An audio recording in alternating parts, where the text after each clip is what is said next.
जायकवाडी धरण 90% पेक्षा अधिक भरल्यामुळे आता जायकवाडीच्या धरणातून गोदावरी नदी पात्रामध्ये पाण्याचा विसर्ग कुठल्याही क्षणी केला जाणार असल्याचे संबंधित अधिकाऱ्याकडून सांगण्यात आलेले आहे। याचबरोबर आता गोदावरी नदी काठालगत असलेल्या नागरिकांना जीवित व वित्तीय हानी टाळण्यासाठी सतर्क राहावे असा देखील इशारा देण्यात आलेला आहे।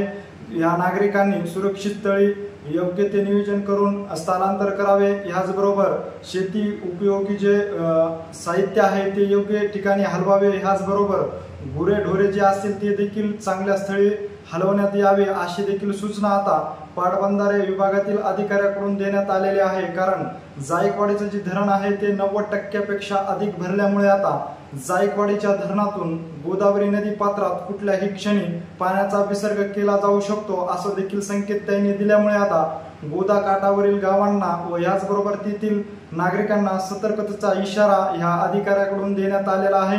तेथील नागरिकांनी सुरक्षित स्थळी हलवावे। याचबरोबर आपले शेती उपयोगी जे साहित्य असेल गुरेढोरे असतील हे देखील योग्य स्थळी घेऊन जावे असे देखील आव्हान पाटबंधारे विभागातील अधिकाऱ्याकडून करण्यात आलेलं आहे। कारण आता जुलै महिना संपत आला असून जुलै महिन्याच्या शेवटला आता जायकवाडीचे जे धरण आहे ते 90% पेक्षा अधिक भरलेलं आहे।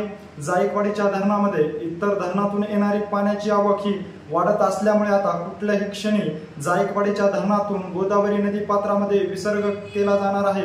त्यामुळे कुठलीही जीवित व वित्त हानी होऊ नये यासाठी सतर्कता बाळगली जात असून नागरिकांनी देखील सतर्क राहावे असे आवाहन देखील करण्यात आलेले आहे।